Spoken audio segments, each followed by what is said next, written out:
The parking garage smelled like burnt rubber and stale coffee, a scent I'd grown used to after 3 years of working double shifts at the diner. My feet ached in my worn sneakers, and all I wanted was to collapse into my cramped studio apartment and forget that Mrs. Henderson had stiffed me on a tip after I'd refilled her decaf 4 times. The fluorescent lights overhead buzzed like angry wasps as I approached my beat-up Honda Civic, keys already in hand. Then I saw it. A black SUV, sleek, massive, and clearly expensive, parked so close to my driver's side that I couldn't have squeezed through even if I'd skipped meals for a week, which honestly, I had been doing lately. Rent was due in 3 days, and my bank account was laughing at me. "You've got to be kidding me," I muttered, circling my car. The SUV's windows were tinted so dark they looked like sheets of obsidian. I couldn't see inside, couldn't tell if anyone was even in there. My exhaustion morphed into irritation, then anger. I'd been on my feet for 12 hours. I didn't have time for this. I knocked on the driver's window. Nothing. Knocked harder. Still nothing. "Hey," I called out, my voice echoing off the concrete walls. "You're blocking my car. I need to leave." Silence. The kind that feels deliberate. That's when something snapped inside me. Maybe it was the accumulated weight of every condescending customer, every unpaid bill, every time I'd smiled through gritted teeth while someone... I was so tired of being invisible. I banged on the window with my fist. "I know you can hear me in there. Move your car, or I'm calling..." The door opened. I stumbled back, heart suddenly hammering against my ribs. A man stepped out. No, that wasn't quite right. He didn't step. He emerged, like darkness taking human form, tall, probably 6'3", with broad shoulders that filled out his black suit jacket in a way that suggested both money and danger. The suit itself looked like it cost more than my yearly rent. His dark hair was styled with careless precision, and his face... God, his face shouldn't have been legal. Sharp jawline, high cheekbones, lips that curved into something between amusement and irritation. But it was his eyes that froze me in place. Dark, calculating, cold in a way that made my survival instincts scream. They swept over me slowly, deliberately, taking in my stained uniform, my messy ponytail, my complete lack of threat. "You were saying?" His voice was low, smooth, with an accent I couldn't quite place. British, maybe, with something else underneath. Each word was measured, controlled. I should have apologized, should have backed away. Something primal in my hindbrain was frantically waving red flags, sending up distress signals, begging me to run. But I was too angry, too tired, too done with rich people thinking they owned the world. I said, "Move your car. You're blocking me in." I crossed my arms, trying to look braver than I felt. "I've been working all day, and I just want to go home." His eyebrow lifted fractionally. Behind him, I noticed for the first time that another man had emerged from the passenger side. Bigger, built like a wall, with a scar running down his left cheek. He wore an earpiece and looked at me like I was an insect he was deciding whether to crush. "Marco," the suited man said without looking back. "Give the lady some space." Marco, the wall with a scar, took a step back, but didn't leave. His hand rested near his jacket, in a way that made my mouth go dry. Did he have a gun? Jesus Christ, did he have a gun? "I apologize for the inconvenience," the man continued, turning those unsettling eyes back to me. My driver wasn't paying attention to spacing. "Your driver?" I glanced back at the SUV. Through the windshield, I could now make out a third figure behind the wheel. 3 men. 3 men in an expensive SUV with tinted windows in an underground parking garage at 11 at night. What the hell had I just done? "Yes." He took a step closer, and I caught his scent. Cedar and something darker, more expensive. The kind of cologne that came in bottles without price tags. "You're very brave, you know, or very foolish.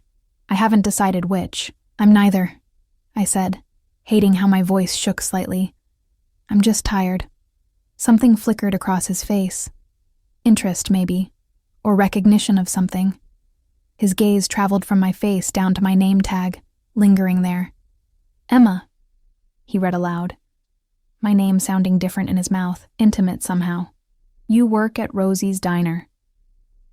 It wasn't a question. The way he said it made my skin prickle with unease. "How did you—" "The logo on your uniform." He nodded toward my chest, where Rosie's curling script was embroidered in faded red thread, but something in his tone suggested he'd already known, had already looked me up in the 3 seconds it took him to exit his vehicle. "Right." I swallowed hard. "So, can you move your car or not?" He studied me for a long moment, head tilted slightly, like I was a puzzle he was trying to solve. The parking garage suddenly felt smaller, the air thicker. Marco shifted his weight, and the movement drew my attention to the definite bulge under his jacket. Oh God, these weren't just rich jerks. These were dangerous rich jerks, of course, the man finally said. He pulled out a phone. No, phones, plural. 2 sleek devices emerged from his pocket. He checked one briefly, his expression darkening at whatever he saw on the screen, before tucking both away. "Marco, move the vehicle, now." "Sir." Marco started, his voice gravelly. "Now." Marco's jaw tightened, but he obeyed. The way he obeyed, instant, absolute, sent another chill down my spine. This wasn't an employer-employee relationship. This was something else entirely. The man remained standing there, watching me. I should have gotten in my car the moment Marco climbed into the SUV. Should have locked my doors and driven away without looking back, but I couldn't move. Couldn't look away from those dark eyes that seemed to see straight through my exhaustion, my anger, my fear, down to something deeper. "You should be more careful," he said softly, and there was something almost concerned in his tone. No, that couldn't be right. Yelling at strangers in parking garages. "You don't know who you might encounter. I can handle myself," I lied. His lips curved into something that might have been a smile if it had contained any warmth. "Can you?" The SUV's engine purred to life, a sound more suited to a predator than a vehicle. It pulled back smoothly, efficiently, leaving my pathetic Honda suddenly visible in all its dented glory. The contrast was almost comical. "There," he said, "you're free to go." But he didn't move, didn't step back to give me space. Instead, he reached into his jacket. My heart nearly stopped, and pulled out a business card. Black, expensive looking, with silver lettering. "If you ever need anything," he held it out toward me. "Call this number." I stared at the card like it might bite me. "Why would I need anything from you?" "You never know." He pressed it into my palm before I could protest, his fingers brushing against my skin. They were warm, surprisingly warm for someone who seemed so cold. The touch lasted a fraction too long, and I felt it all the way up my arm. The world is more dangerous than a girl like you realizes. A girl like me. The condescension in those words should have made me furious, but instead I felt something else, something uncomfortable and unwelcome that made my stomach flutter. I looked down at the card. No name, just a phone number in elegant silver script. The cardstock was heavy, expensive, the kind that whispered money and power. When I looked up again, he was already walking away, Marco falling into step beside him. They moved with synchronized precision toward the elevator at the far end of the garage. Before the doors closed, he glanced back at me one final time. Even from that distance, I felt the weight of his gaze. The elevator doors shut, and I was alone. I stood there for a full minute, heart still racing, the business card burning a hole in my palm. What the hell had just happened? Who was he? And why did I feel like I'd just made a terrible, terrible mistake? My hands shook as I unlocked my car. I threw the card onto the passenger seat like it might contaminate me, started the engine, and pulled out of the garage faster than I should have. But I couldn't stop checking my rearview mirror. Couldn't shake the feeling that I was being watched. Couldn't forget those dark eyes, or the way my name had sounded in his mouth, or the strange, terrifying flutter in my chest when he'd touched my hand. I drove home on autopilot, my mind replaying every second of the encounter. The way he'd looked at me, not through me like most people did, but at me, really seeing me, the careful control in his voice, the instant obedience from Marco, the 2 phones, the expensive suit. the danger that radiated from him like heat from asphalt in summer.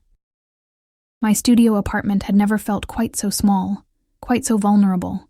I locked the door, threw the deadbolt, and even pushed my rickety kitchen chair under the doorknob for good measure. The business card sat on my tiny kitchen table, innocuous and terrifying. I should throw it away, should forget this ever happened. Instead, I picked it up, running my thumb over the silver numbers. No name, no company, just a phone number that probably led to something I didn't want to know about. I thought about the gun-shaped bulge under Marco's jacket, about the cold calculation in those dark eyes, about the way the man had said, "You never know," like he knew something I didn't. My phone buzzed, making me jump. Just a text from my coworker Sarah, asking if I wanted to pick up an extra shift tomorrow. I started to type a response, then paused. Through my apartment's single grimy window, I could see the street below. A black SUV was parked across the street. Same model. Same tinted windows. My blood ran cold. It couldn't be the same one, could it? This was a big city. Lots of black SUVs. I was being paranoid.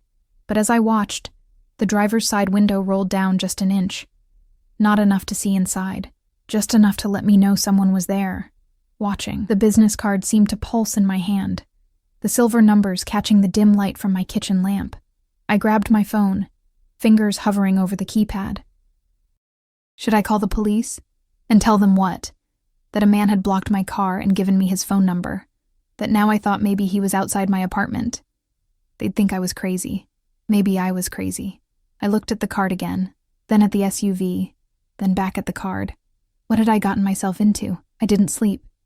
How could I, knowing that SUV was parked outside? Every creak of the building, every distant siren, every shadow that crossed my window sent my heart racing. I lay in bed, fully clothed, clutching my phone, the business card on my nightstand like a loaded gun. At 4:47 a.m., I finally gave up on sleep. My shift at Rosie's started at 6 anyway. I showered quickly, the weak water pressure doing nothing to wash away the anxiety clinging to my skin. When I peeked through the curtains, the SUV was gone. Relief and disappointment warred in my chest. Had I imagined it? Was I losing my mind? The morning air was crisp as I walked the 6 blocks to the diner, my breath forming small clouds in the pre-dawn darkness. I kept checking over my shoulder, kept thinking I heard footsteps that weren't there. The city was just waking up, delivery trucks rumbling past. The homeless man who slept in the doorway of the closed bookstore starting to stir. The smell of fresh bread from the bakery 2 streets over. Normal. Everything was normal.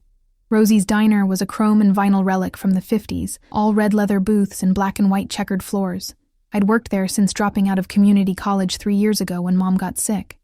The cancer had taken everything, her life, our savings, any chance I had of becoming something more than a waitress who smelled like coffee and broken dreams. "You look like hell," Sarah said when I pushed through the employee entrance. She was already in her uniform, dark hair pulled back in a neat bun that made my messy ponytail look even more pathetic. Rough night? Couldn't sleep. I tied on my apron, avoiding her eyes. How could I explain what happened? That some dangerous man in an expensive suit had looked at me like I was something precious and terrifying all at once. Well, coffee's fresh, and we've got a new customer in booth 7 who specifically asked for you. My head snapped up. What? Yeah. Weird, right? He came in about 20 minutes ago, real fancy looking. Asked which server was named Emma. Sarah waggled her eyebrows suggestively.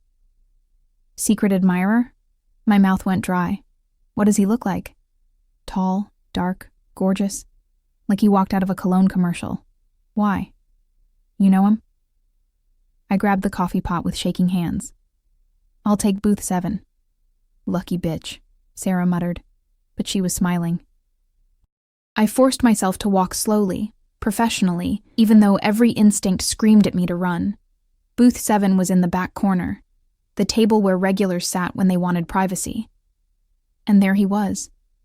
He'd removed his suit jacket, revealing a crisp white shirt with the sleeves rolled up to his forearms.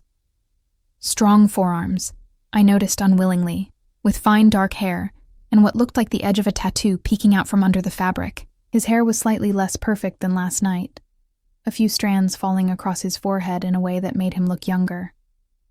Almost human. Almost. Those dark eyes found mine immediately, and something electric shot through my stomach. "Good morning, Emma." He said my name like he'd been practicing, like he enjoyed the shape of it in his mouth. "What are you doing here?" The words came out sharper than I intended. An elderly couple 2 booths over glanced up from their scrambled eggs. He gestured to the empty seat across from him. "Having breakfast. Please sit. I'm working." "Then work. Bring me coffee. Black, no sugar." He leaned back against the red vinyl, completely at ease, like he owned the place. Maybe he did. How would I know? "And whatever you recommend. The pancakes are good." My hand tightened around the coffee pot. "How did you know I worked mornings?" "I didn't. I've been here since 5. He said it casually, like it was perfectly normal to stake out a diner before dawn. "Waited to see if you'd show up. Lucky guess on the shift." 3 hours. He'd been waiting 3 hours. "That's..." I started, then stopped. Creepy, obsessive, terrifying, all of the above. But the words stuck in my throat, weighted down by the intensity of his gaze. "Thorough," he finished for me. "I'm thorough in everything I do, Emma." The way he said my name sent a shiver down my spine that had nothing to do with fear and everything to do with something I refused to acknowledge. I poured his coffee with hands that only trembled slightly. "I'll put your order in." His fingers caught my wrist, gentle but firm, warm against my pulse point. "Sit with me." 5 minutes. "I can't. I'm working. I'll make it worth your while." He released my wrist but pulled out his wallet, extracting several crisp $100 bills and laying them on the table. "For your time."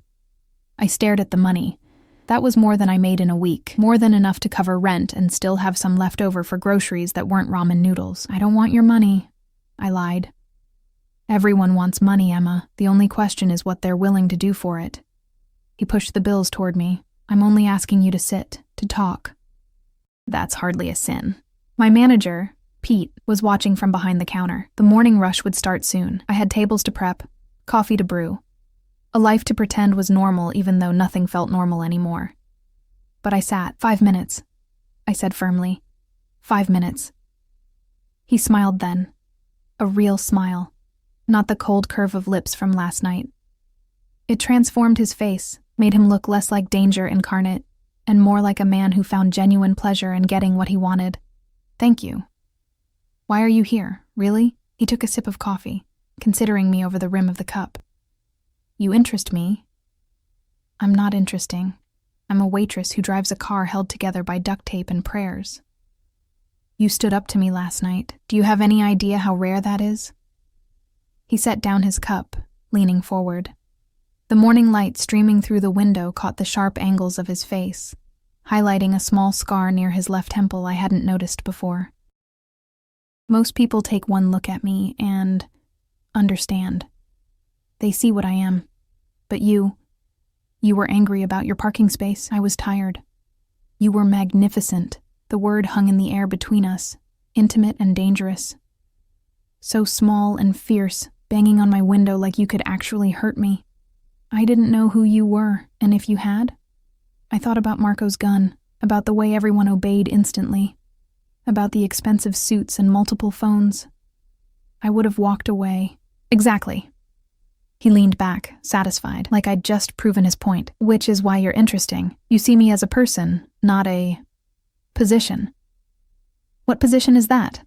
His smile turned enigmatic. Does it matter? Yes. I met his eyes directly, forcing myself not to look away, even though it felt like staring into the sun. If you're going to show up at my workplace and throw money at me, I think I deserve to know who you are. Dangerous. He said it simply, matter-of-factly. I'm someone dangerous, Emma, someone you should stay far away from. Then why are you here? Because I can't seem to help myself. The admission seemed to surprise him as much as it surprised me. He ran a hand through his dark hair, disrupting those perfect strands further. I went home last night fully intending to forget about the tired girl in the parking garage, but I couldn't. I kept thinking about the way you looked at me. Not with fear, not with calculation, but with honest anger because I'd inconvenienced you. Most people would find that annoying, not attractive. I'm not most people. He picked up one of the $100 bills, holding it up to the light. And I don't think you are either, despite what you tell yourself. You're drowning here, aren't you? Working yourself to exhaustion for scraps. When was the last time you did something just because you wanted to? The question hit too close to home. I stood abruptly, the vinyl booth squeaking under me. My 5 minutes are up. Emma, what do you want from me? The words came out louder than I intended. Pete was definitely watching now, and Sarah had stopped wiping down tables to stare. Because this, whatever this is, I can't. I don't know what game you're playing, but I'm not a toy. Something dark flashed across his face. He stood too. And even though we were in a public diner in broad daylight, I felt suddenly aware of how much bigger he was, how much power coiled in that lean frame. I don't play games. His voice was low, controlled, but I heard the edge in it, and I don't treat people like toys. What I want... He stopped, jaw tightening, as if fighting some internal battle. What I want is to know you, to understand why I can't stop thinking about you. You don't even know me. Then let me. He stepped closer, close enough that I could smell that cedar and smoke scent again, see the flecks of gold in his dark eyes. Have dinner with me. One dinner. If you hate every second of it, I'll disappear. You'll never see me again. And if I say no, then I'll disappear anyway. But the way he said it, the way his eyes traced over my face like he was memorizing every detail, told me he didn't believe I'd say no. But I don't think you will. Why not? He reached out slowly, giving me time to pull away, and tucked a loose strand of hair behind my ear. His fingers lingered against my cheek for just a heartbeat, because you're just as curious as I am. Because your life is suffocating you, and I'm offering air. Because when I touched your wrist, your pulse jumped. I hated that he was right. Hated that some traitorous part of me wanted to say yes, wanted to see what would happen if I took this dangerous man's hand and let him pull me into whatever dark world he inhabited. I don't even know your name, I whispered. He smiled. That devastating, transformative smile. Lucian. My name is Lucian. Lucian, I repeated, testing it. It fit him. Elegant and dangerous, like the man himself. Say it again. His thumb brushed my cheekbone. I like how it sounds in your voice. The bell above the diner door chimed. Marco walked in, and the entire atmosphere shifted. He scanned the room with those predatory eyes, assessing threats, calculating exits.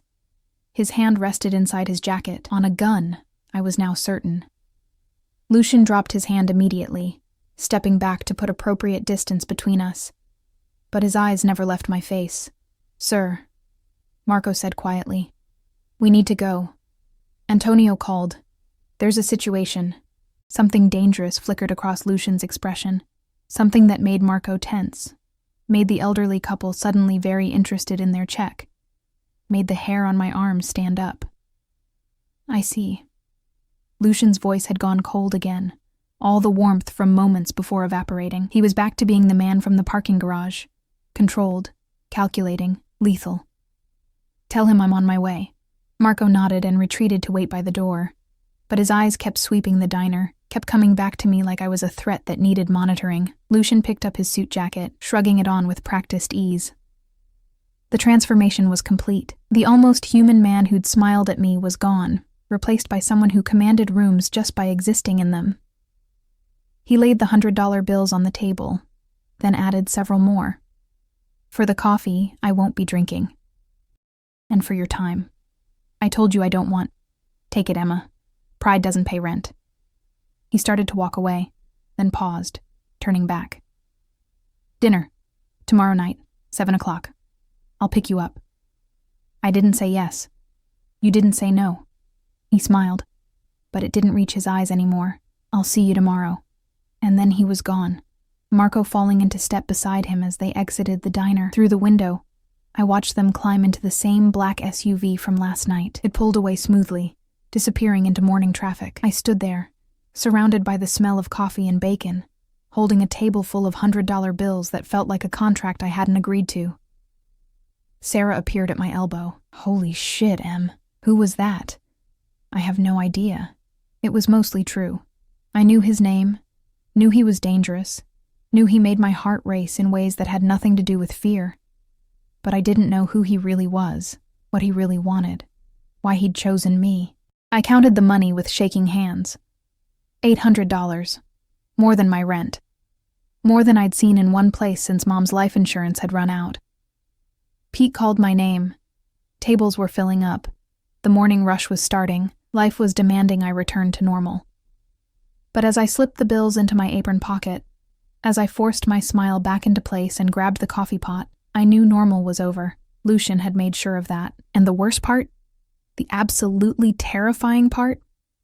I was already looking forward to tomorrow night. I spent all of the next day convinced he wouldn't show up. Why would he? Men like Lucian, dangerous, wealthy, powerful men who commanded obedience with a glance, didn't actually follow through on dinner invitations to waitresses. The money had been his way of apologizing for whatever bizarre impulse had made him seek me out. By now, he'd probably forgotten I existed. That's what I told myself as I used $200 of those dollars to pay my landlord, as I bought actual groceries for the first time in months, as I stood in front of my pathetic closet at 6:30 that evening, trying to find something, anything, suitable for dinner with a man who wore suits worth more than my car. I settled on a simple black dress I'd worn to Mom's funeral 3 years ago. It was the only remotely nice thing I owned, even if it hung a bit loose now. I'd lost weight I couldn't afford to lose, working doubles and skipping meals. The dress whispered of grief and desperation, but it would have to do. My hands shook as I applied mascara, my only makeup besides a drugstore lipstick that was probably expired. I looked pale, tired, ordinary. What did Lucian see when he looked at me? What could someone like him possibly want from someone like me? At 6:58, I heard the engine. Not the rough cough of normal cars, but a smooth, predatory purr that made my stomach clench. I looked out the window and saw it, a different SUV this time, sleek and silver instead of black, but just as expensive, just as intimidating. Lucian emerged from the back passenger door. He wore another suit, this one charcoal gray that looked liquid in the early evening light. His hair was styled back, revealing the sharp planes of his face, and even from my fourth-floor window, I could see the intensity in his dark eyes as he looked up at my building. Marco climbed out from the driver's seat, surveying the street with practiced wariness. A third man I didn't recognize emerged from the front passenger side. Younger than Marco, but built the same way, all muscle and vigilance. My intercom buzzed, making me jump. This was insane. I should pretend I wasn't home. Should let him stand there until he gave up and left. Should protect myself from whatever this was. Instead, I pressed the button. Hello? Emma. Even through the tinny speaker, his voice sent shivers down my spine. I'm here. I can see that. I pressed my forehead against the wall, closing my eyes. Lucian, don't think, just come down, please. That please shouldn't have affected me. It was just a word. But the way he said it, like it cost him something, like he wasn't used to asking instead of commanding. I grabbed my thin coat, inadequate for the cooling evening but all I had, and headed downstairs. The building's front door stuck like it always did. I had to shoulder it open, nearly stumbling onto the sidewalk in my only pair of heels. Lucian's hand shot out, catching my elbow, steadying me. Careful. His grip was firm, possessive. He didn't let go even after I'd regained my balance. The door sticks, I said stupidly, hyper-aware of his hand on my arm, the heat of his body close to mine, the way Marco and the other man watched us with unreadable expressions. We'll have to fix that. Lucian said it like a fact, not a suggestion, like he'd already decided to add my broken door to his list of problems to solve. It's not your building. Not yet. He smiled slightly, then seemed to really look at me for the first time. His eyes traveled from my face down to my dress, then back up, and something heated flickered in their depths. You look beautiful. I almost laughed. Beautiful was Sarah with her perfect hair and curves in all the right places. Beautiful was the kind of women men like Lucian probably dated. Models, actresses, heiresses. I was a tired waitress in a funeral dress. You don't have to lie." "I don't lie." He said it with such conviction that I almost believed him. "And you are beautiful. Especially when you blush like that." I hadn't realized I was blushing until he pointed it out, which only made it worse. "Can we just go?" "Of course." He guided me toward the SUV, his hand moving from my elbow to the small of my back. Marco had already opened the rear door, standing beside it like a sentinel. "After you." The interior smelled like leather and money. The seats were cream-colored, pristine, probably worth more than everything I owned combined. I slid across the smooth surface, and Lucian followed, settling beside me closer than strictly necessary. Marco closed the door, sealing us in. The younger man was already in the driver's seat.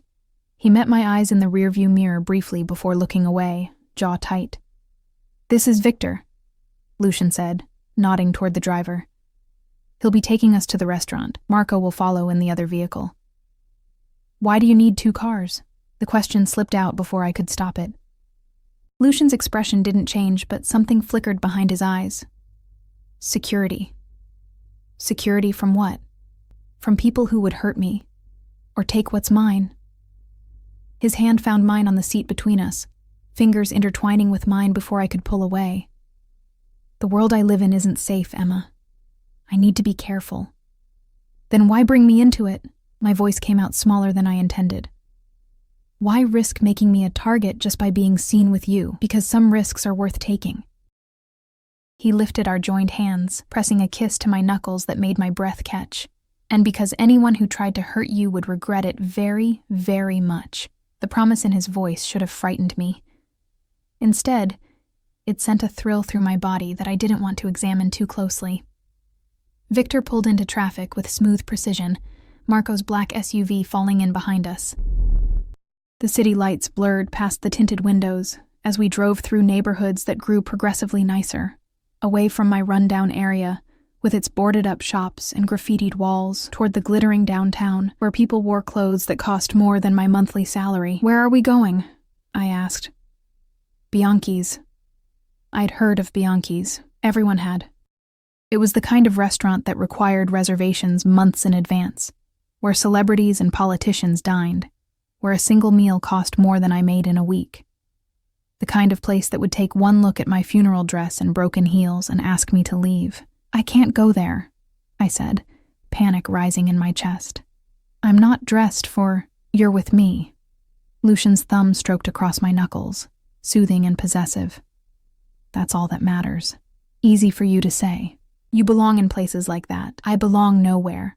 The words came out harsh, edged with something dark. "I've spent my entire life fighting for every scrap of respect, every inch of territory. The only difference between you and me is that I learned to look the part." I studied his profile, the strong nose, the sharp jawline, the slight curve of his lips that suggested both cruelty and tenderness. "Who are you, really? What do you do?" "Does it matter?" "Yes. Because I have a feeling if I Google your name, I won't like what I find." He turned to face me fully, his dark eyes intense in the dim interior light. "Then don't Google it. Don't ask questions you don't want answers to. Just let tonight be what it is. 2 people having dinner. That's not what this is." "No," he agreed softly. "It's not. But we can pretend, can't we? Just for a few hours?" The SUV pulled up in front of Bianchi's, an elegant building with warm lighting spilling from tall windows, a doorman in a burgundy uniform, people in evening wear ascending the wide stone steps. My panic spiked. "Lucian, I really can't." "You can." He squeezed my hand. "You're stronger than you think, Emma. Braver. You proved that in the parking garage. That was different." I was angry, not thinking clearly. "Exactly.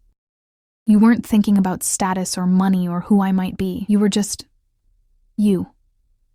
That's what I want tonight. Just you, being yourself." Victor had already exited and opened my door. Marco's vehicle had parked across the street, and I could see him watching through the windshield, hand no doubt resting on whatever weapon he carried. I had 2 choices: stay in the car like a coward, or take Lucian's offered hand and step into a world I didn't belong in. I took his hand. The evening air was cooler now, carrying the scent of expensive perfume and car exhaust. Lucian kept his fingers laced with mine as we climbed the steps, as the doorman opened the heavy glass door with a murmured, "Good evening, Mr. Volkov." Volkov. So that was his last name. Lucian Volkov. The name tugged at something in my memory, something I'd heard on the news maybe, or overheard at the diner. But before I could grasp it, we were inside. The restaurant was even more beautiful than I'd imagined. Crystal chandeliers cast warm light over white tablecloths and gleaming silverware, the murmur of cultured conversation mixed with soft classical music. Every person in the room looked like they'd stepped from a magazine spread, and they all turned to look at us. Or rather, at Lucian. I felt it immediately, the shift in atmosphere, the way conversations paused mid-sentence, the way the maitre d' rushed forward with a practiced smile that didn't quite reach his eyes. "Mr. Volkov, how wonderful to see you again. Your table is ready." "Thank you, Antonio." Lucian's hand tightened slightly on mine as he guided me through the restaurant. People watched us pass. I caught whispers, saw eyes lingering on me with curiosity, calculation, sometimes pity. An older woman in diamonds clutched her husband's arm, leaning close to whisper something that made him pale. What had I walked into? Our table was in a private alcove at the back of the restaurant, secluded, intimate, with a clear view of the entrance and exits. Lucian pulled out my chair himself, his hands brushing my shoulders as he helped me sit. "You're making people nervous," I whispered, once he'd taken the seat across from me. "I always do." He picked up the wine list, scanning it with practiced ease. "They'll settle down in a moment. Why? Who do they think you are?" He set down the wine list, meeting my eyes directly. "They know exactly who I am, Emma. The question is whether you're ready to know." My mouth went dry. "Tell me." "After dinner." He signaled to a hovering waiter. "For now, let's just enjoy the evening. Have you ever had ossobuco? I don't even know what that is." His smile was genuine, warm. "Then you're in for a treat." The next hour passed in a surreal haze. Lucian ordered in Italian, the words rolling off his tongue like music. The food that arrived was art on plates, delicate, expensive, nothing like the greasy diner fare I served every day. He watched me taste everything, seeming to take pleasure in my reactions. "You're not eating much," I observed. His own plate sat mostly untouched while he'd encouraged me to try everything. "I'm enjoying watching you." He leaned back in his chair, wine glass dangling from his fingers. "You experience things so fully. Like that first bite of the risotto. Your whole face lit up. It's good risotto. It's adequate risotto, but seeing you enjoy it makes it extraordinary." He set down his glass, reaching across the table to take my hand again. "Tell me about yourself, Emma, the real things, not the surface details. There's not much to tell. I work at a diner. I live alone." I stopped, not wanting to mention Mom, not wanting to bear that wound to this dangerous stranger. "You what?" His thumb traced circles on my palm, encouraging. "I used to want things," I admitted quietly. "College, a career, a life that was more than just surviving. But then my mom got sick, and everything else just stopped mattering. She passed away. It wasn't a question. 3 years ago. Cancer." I pulled my hand back, reaching for my water glass to have something to do. "After she died, I just couldn't seem to start again. It was easier to keep working, keep moving, than to face the fact that all my dreams died with her." Lucian was quiet for a long moment, his dark eyes studying me with an intensity that made me want to squirm. "You're drowning," he finally said. Slowly, quietly, but drowning nonetheless. "Maybe." I met his gaze. "And you're throwing me a rope that's probably attached to an anchor." He laughed, a real laugh that transformed his face, making him look younger, less dangerous, probably, but at least it would be a beautiful way to drown. "That's not funny." "No, it's not." His expression sobered. "Emma, I want to be honest with you. More honest than I've been with anyone in years." My heart started racing. "Okay. I'm not a good man. The things I do, the life I live, it's not legal, it's not moral, and it's not safe." He leaned forward, his voice dropping lower. "But from the moment you banged on my car window, I haven't been able to think about anything else. You've gotten under my skin in a way that's dangerous for both of us. What are you saying?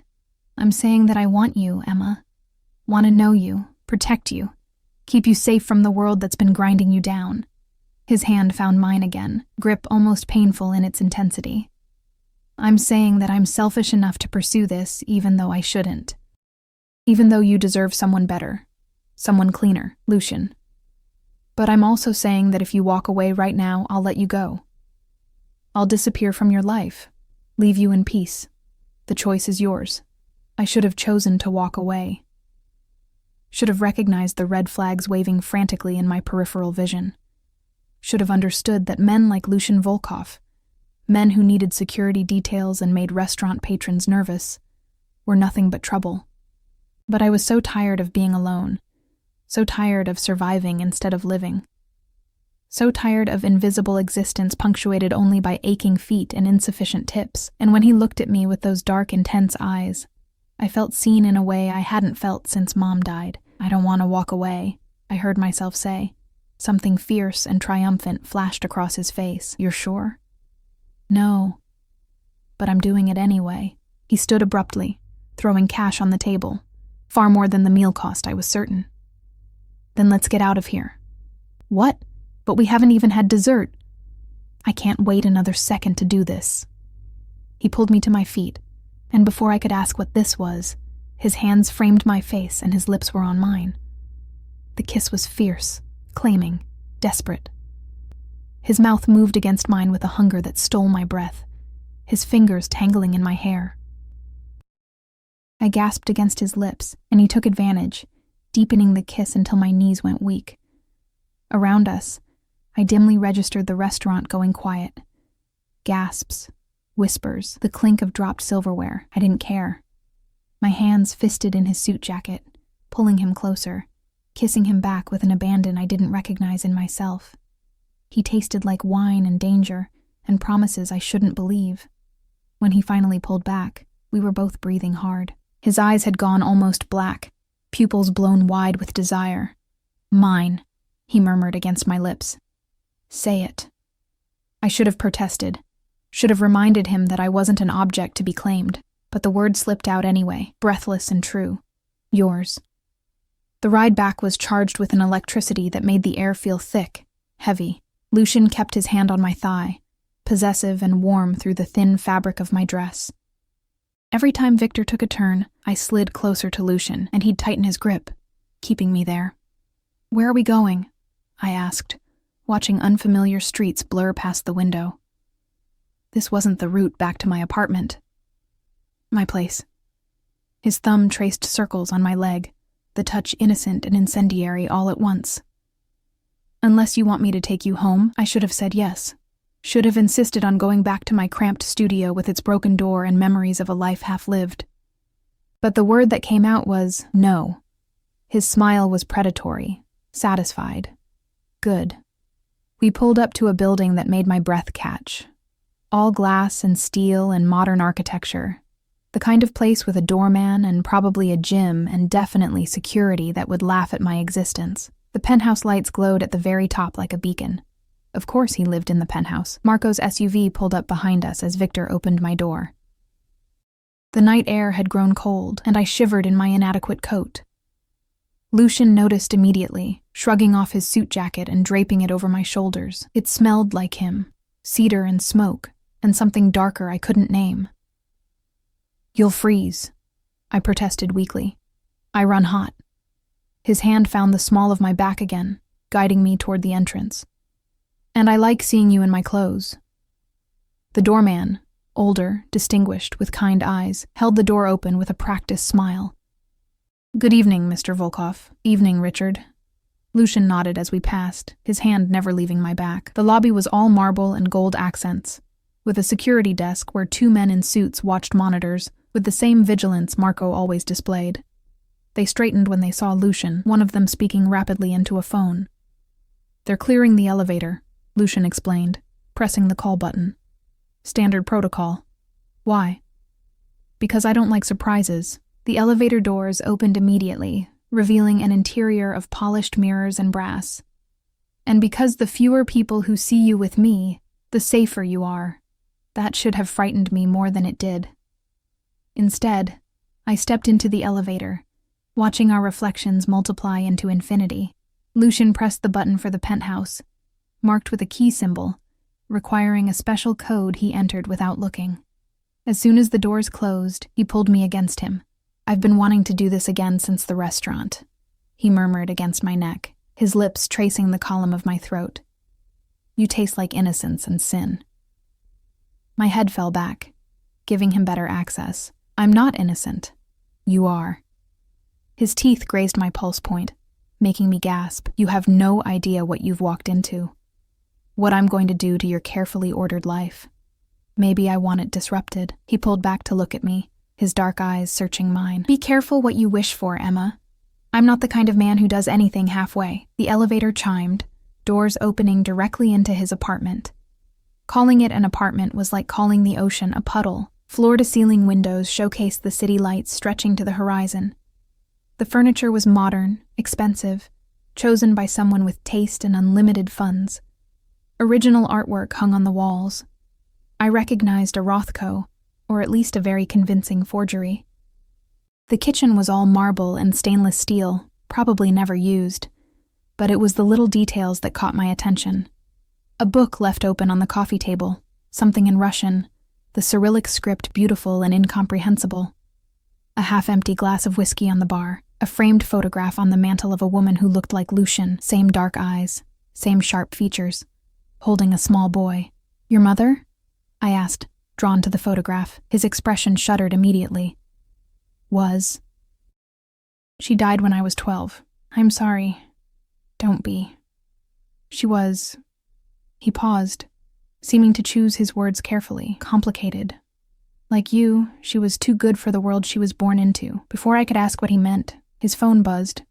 Not the expensive one he'd pulled out at the restaurant, but the second one, the one he'd checked in the parking garage. He glanced at the screen, and his entire demeanor changed. The man who'd been kissing my neck in the elevator vanished, replaced by someone cold and lethal. "I need to take this."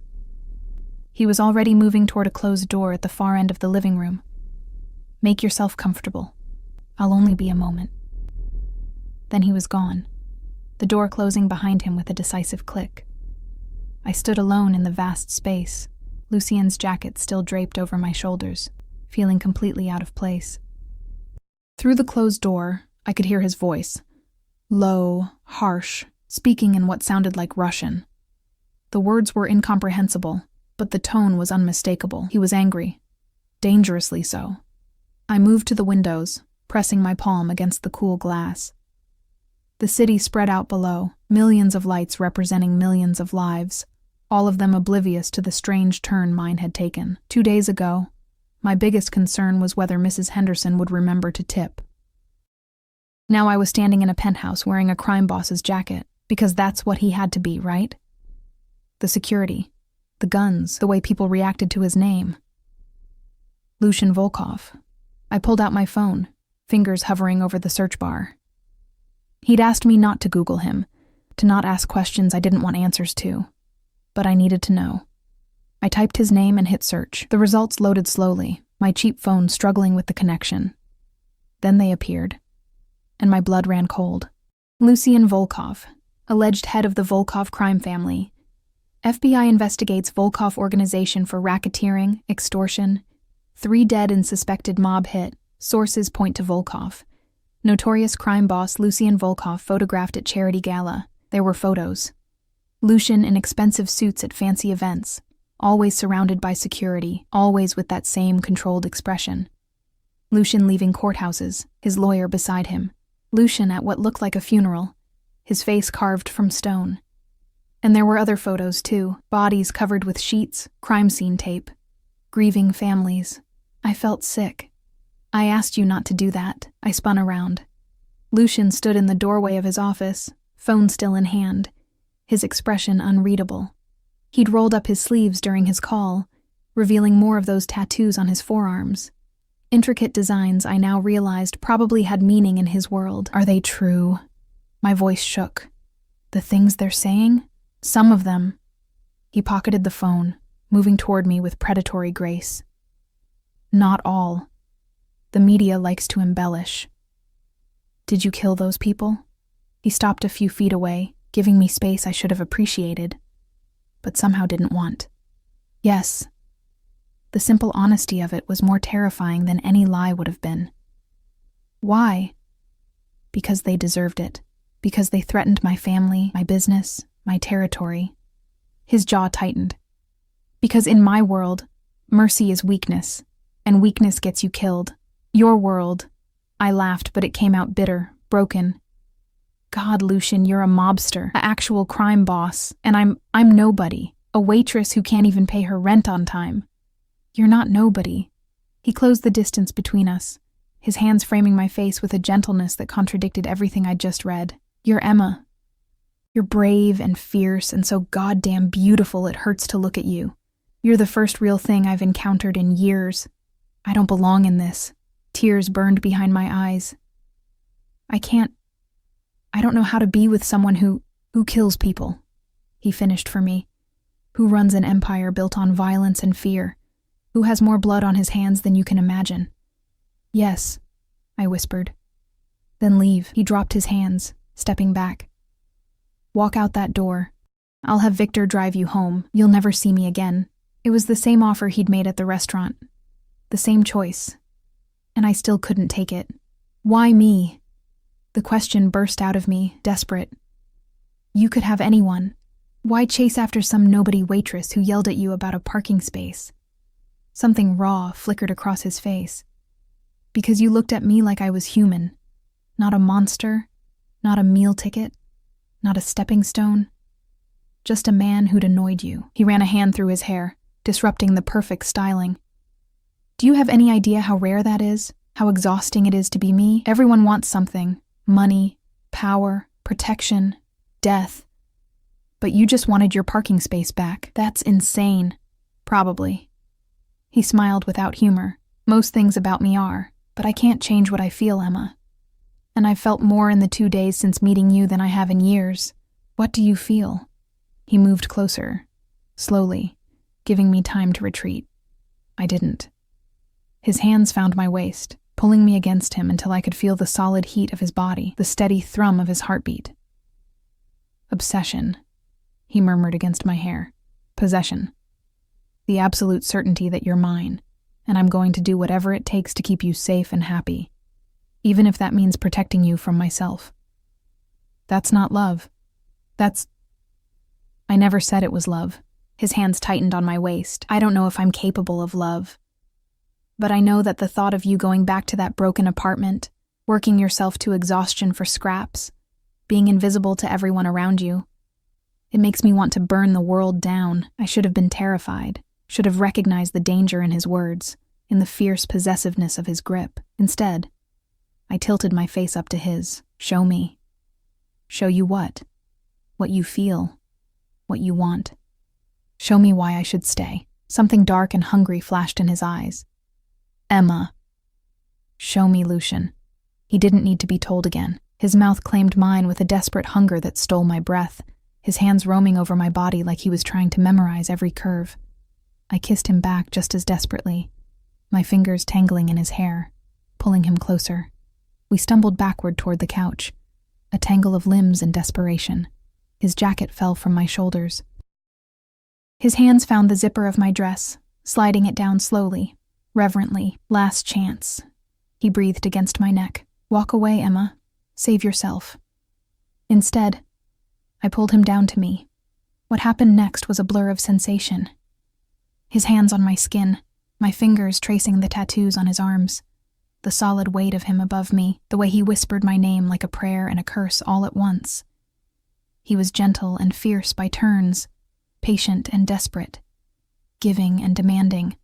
And when it was over, when we lay tangled together on his expensive couch, my head on his chest listening to his heartbeat slow, I knew there was no going back. I'd crossed a line I couldn't uncross. Stay, he murmured into my hair, his arms tightening around me. Not just tonight. Stay with me. I can't just move in with you. I barely know you. Then get to know me. Let me get to know you. His fingers traced patterns on my bare shoulder. I'll give you everything, Emma. Safety, comfort, A life where you never have to worry about rent or bills or working yourself to death. All I ask in return is you. That's not a fair trade. You're asking for everything. I'm offering everything too." He shifted, propping himself up on one elbow to look down at me. "I know this is fast. I know it's insane. But I've learned not to waste time when I find something I want. And I want you, Emma, more than I've wanted anything in my entire life. What if I can't handle your world? What if... Then I'll protect you from it." His thumb brushed across my lips. "I have enemies, Emma. Dangerous people who would hurt you to get to me. But I also have power, resources, an entire organization dedicated to keeping what's mine safe. And you're mine now. Whether you live here or in that apartment with the broken door, you're mine. And I protect what's mine." The possessiveness in his voice should have frightened me. Instead, it sent a thrill through my exhausted body. "I need to think," I said finally. "This is too much. Too fast. I need time to..." My phone buzzed from somewhere in the tangle of discarded clothes, then buzzed again. And again. Lucian reached down, fishing it from my coat pocket and handing it to me with a raised eyebrow. The screen showed 12 missed calls from Sarah and 3 frantic texts. "Em, where are you? The diner was robbed tonight. Pete got hurt bad. Please tell me you weren't there. Please call me." My blood went cold. Oh God. "What is it?" Lucian sat up immediately, all business, his hand finding my shoulder. "The diner. Someone robbed it. My manager." I was already scrambling for my clothes, fingers shaking so badly I could barely manage the zipper. "I need to go. I need to make sure Sarah's okay, and Pete, I'll take you." Lucian was already dressed, moving with efficient speed. He pressed a button on his phone. "Victor, bring the car around. Now." "You don't have to." "Emma." He gripped my shoulders, forcing me to meet his eyes. "You're mine now. That means your problems are my problems. Your people are my people. Let me help." I nodded, unable to speak past the fear clogging my throat. The ride to the diner was tense and silent. Marco's SUV followed close behind, and I could see him speaking rapidly into his phone through the rear window. Lucian kept his hand in mine, his grip almost painful, his jaw tight. When we pulled up to Rosie's, police cars flanked the entrance, their lights painting everything red and blue. An ambulance was just pulling away, sirens silent but lights flashing. I was out of the SUV before Victor had fully stopped, running toward the diner where Sarah stood wrapped in a blanket, mascara streaked down her face. "Em!" She grabbed me in a fierce hug. "Oh, thank God. I thought maybe you'd been here, that maybe..." "I'm fine." "What happened? Is Pete..." "He's alive. They took him to St. Mary's. Got hit in the head pretty bad when he tried to stop them." She pulled back, wiping at her eyes. "It was 3 guys. Ski masks. They took the register and..." She stopped, her eyes going wide as she looked over my shoulder. I turned to find Lucian standing there, Marco and 2 other men flanking him, all of them looking like exactly what they were. Dangerous. "Emma," Sarah whispered. "Who is that?" Before I could answer, a police officer approached. "Miss, I need to get your statement if you..." He stopped dead when he saw Lucian, his face going pale. "Mr. Volkov." "Officer Patterson." Lucian's voice was pleasant, controlled. But I heard the steel underneath. "You're going to find the men who did this. Tonight." It wasn't a request. Patterson swallowed hard. "Sir, we're doing everything we can, but... tonight," Lucian repeated, taking a step closer. 3 men in ski masks, probably amateurs looking for quick cash. Check the pawn shops, the usual fences. "And Patterson? When you find them, make sure they understand that this establishment is under my protection now. Anyone who touches it, anyone who threatens the people who work here, answers to me. Understood?" "Yes, sir." Patterson was sweating despite the cool night air. "Absolutely, Mr. Volkov." Lucian turned to me, his expression softening. "Is there anything else you need here?" I looked at Sarah, at the broken glass on the diner floor, at the police milling around, at the life I'd built slowly crumbling. "No," I whispered. "Let's go." In the SUV, I finally let myself cry, for Pete, For Sarah, for the illusion of safety I'd clung to. For the simple life that had just become impossibly complicated. Lucian pulled me against him, his arms solid and warm and terrifyingly comforting. "They'll pay," he murmured into my hair. "Anyone who hurt your people will pay, I promise you that." And God help me. I believed him. I woke up in Lucian's bed, a massive thing with silk sheets and too many pillows, all of them smelling like cedar and smoke and him. Sunlight streamed through floor-to-ceiling windows I'd been too exhausted to close last night, painting the white walls gold. My funeral dress lay draped over a chair. My broken heels sat neatly by the door. And on the nightstand, my phone buzzed with messages I wasn't ready to read. Lucian wasn't beside me. I found him in the kitchen, wearing dark slacks and a white shirt unbuttoned at the collar, his sleeves rolled up to reveal those intricate tattoos. He was on the phone, the second one, always the second one, speaking rapid Russian while he made coffee with the kind of expensive machine that probably cost more than my car. He looked up when I entered, his dark eyes tracking my movement across the room. Without interrupting his conversation, he poured a second cup of coffee, added cream and sugar, without asking how I took it, because of course he'd noticed at the diner, and slid it across the marble counter toward me. I wrapped my hands around the warm mug, listening to him speak in a language I didn't understand, wondering how my life had become this strange dream where mobsters made me coffee in penthouse apartments. He ended the call abruptly, setting the phone down with finality. "Good morning." "Morning." I took a sip. "Perfect." Of course it was perfect. "Did you sleep?" "A few hours." He moved around the counter toward me, his hand finding my waist with the same possessive certainty he'd shown last night. "How are you feeling?" "Confused. Scared, like I'm in someone else's life." I met his eyes. "Did they find them? The men who robbed the diner?" Something dark and satisfied crossed his face. "They did. All three are currently explaining their mistake to some associates of mine." "What does that mean?" "It means they won't be robbing anyone else. Ever." He said it so casually, like discussing the weather. "And it means every criminal in this city now knows that Rosie's diner and everyone who works there is off limits. You're safe, Emma. Your friends are safe. Because you claimed us." The words tasted bitter, like property. "Because I protect what's mine." His grip tightened slightly on my waist. "I won't apologize for that. I'm not asking you to." I set down my coffee, turning to face him fully. "But I need to understand what I'm agreeing to here. If I stay, if I'm yours, like you keep saying, what does that actually mean?" He was quiet for a long moment, studying my face with those intense dark eyes. Then he took my hand, leading me to the living room, to the couch where we'd tangled together last night. "It means you move in here," he said, pulling me down beside him. "It means you quit working at the diner. Or you keep working if that's important to you. But you never have to worry about money again. It means I give you everything you need, everything you've gone without since your mother died. And what do you get? You." He said it simply, like it was obvious. "Your time, your attention, your presence in my life. I want to come home to you, want to wake up beside you, want to know that in all the darkness and violence and chaos of my world, there's one pure thing waiting for me. I'm not pure, Lucian. I'm just ordinary. You're extraordinary." His thumb brushed across my knuckles. "And yes, there are rules. You don't leave without security. You don't go anywhere I haven't cleared first. You don't speak to the police, to reporters, to anyone asking questions about me or my business. So I'd be a prisoner.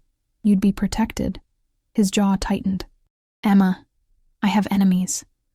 Real dangerous people who would hurt you without hesitation if they knew you mattered to me. And you do matter. More than is probably wise for either of us. What if I can't do it? What if your world is too much for me?"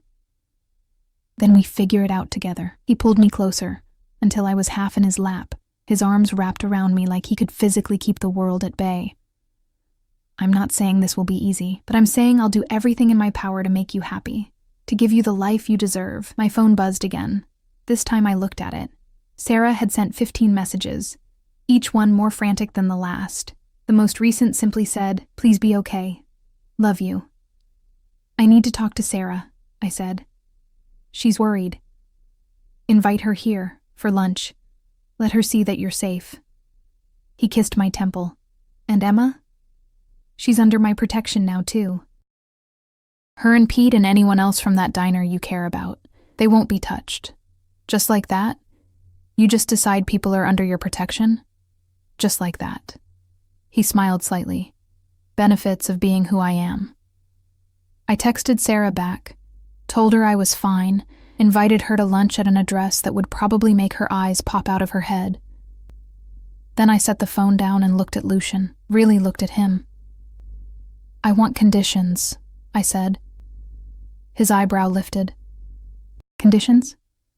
If I'm staying, if I'm doing this insane thing, then I need some ground rules too.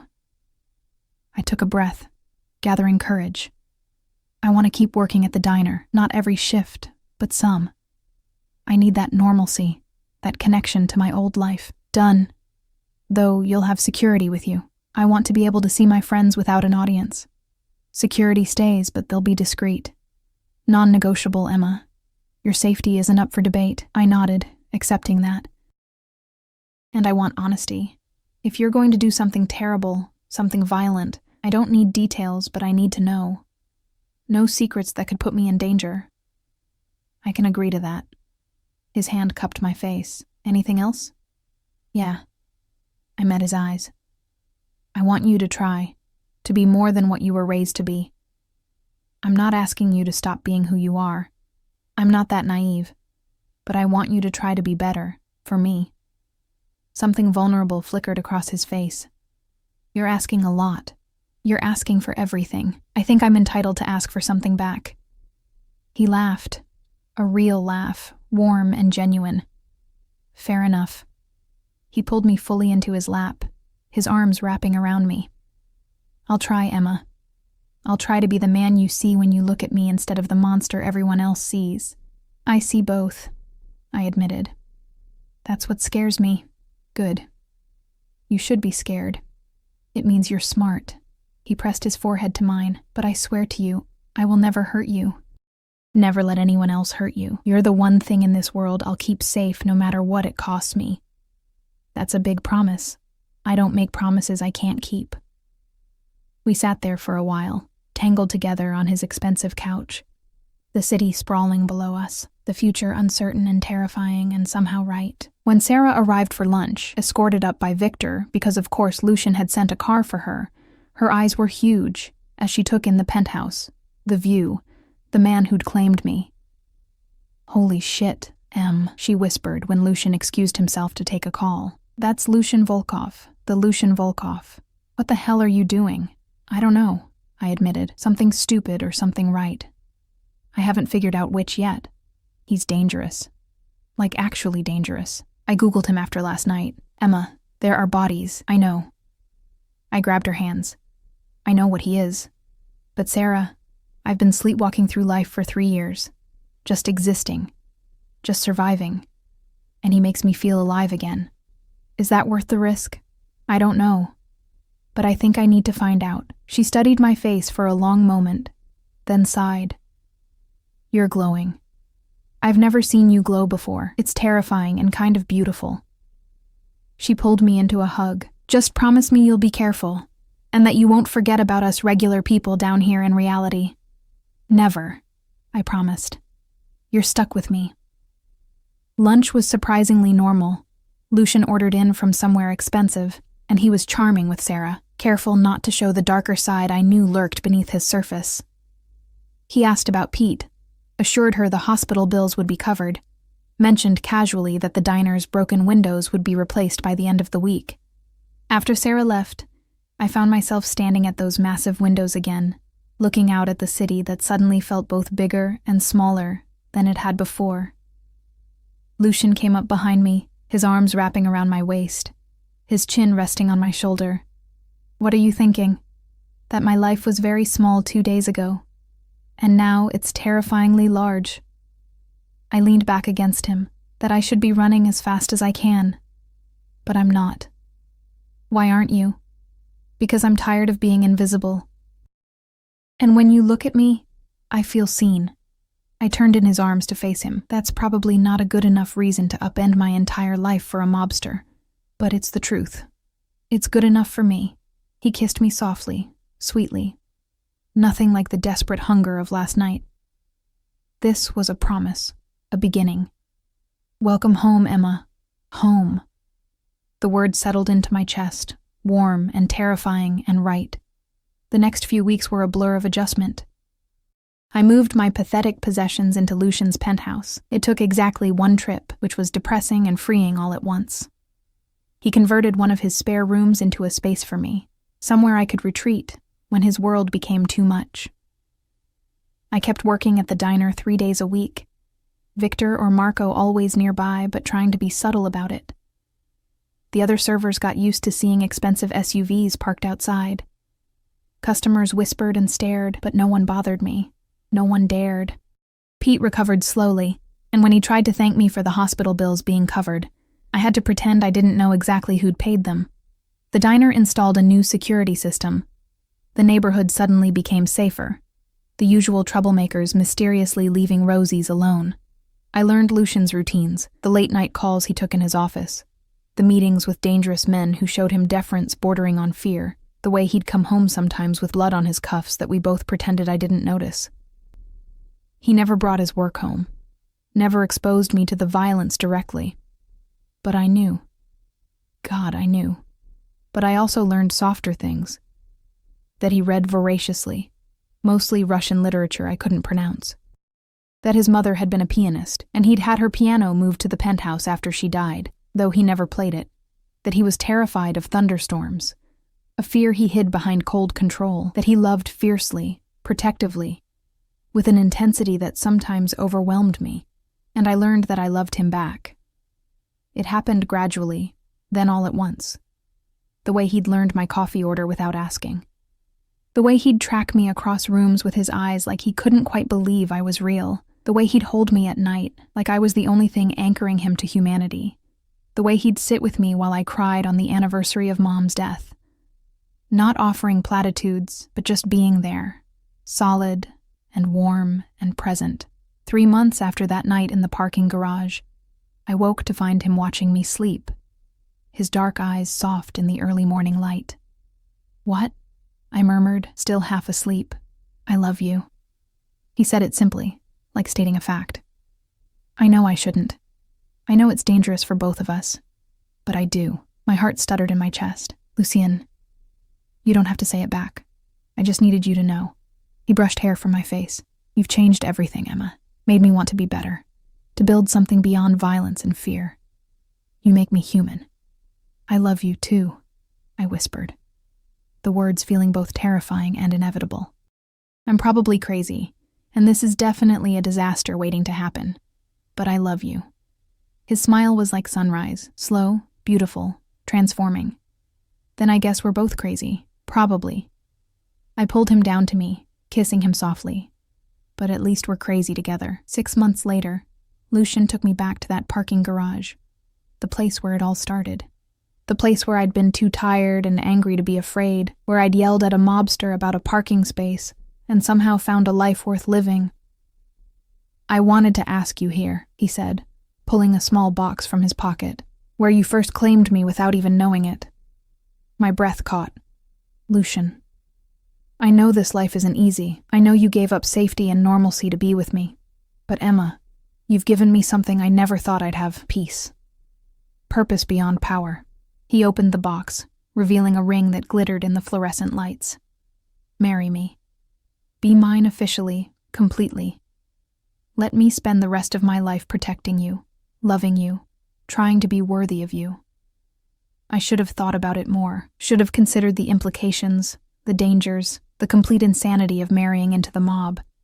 Instead, I said, yes, because somewhere between anger in a parking garage and love in a penthouse, I'd stopped surviving and started living. And if that life came with danger and darkness and a man who killed people but looked at me like I hung the stars, well, I'd take it over invisible existence any day. He slipped the ring on my finger, a perfect fit, because of course he'd already had it sized, and kissed me with all the fierce possession I'd come to crave. Around us, the parking garage was just a parking garage, smelling of burnt rubber and stale coffee. But to us, it was the birthplace of something rare and dangerous and real. "I love you." he murmured against my lips. My fierce, beautiful Emma. I love you too, I whispered back. My terrifying, possessive mobster. He laughed, and the sound echoed off concrete walls, transforming the mundane space into something magical. We went home. To the penthouse that was now ours, to the life we'd built together, to the future that stretched ahead uncertain and dangerous in ours. And if sometimes I thought about the girl I'd been before, tired, invisible, drowning in an existence that barely qualified as living, I didn't mourn her. She'd needed to die so I could be reborn. In fire and darkness, in the arms of a man who'd burn the world down to keep me safe. It wasn't a normal love story, but it was ours. And that was enough.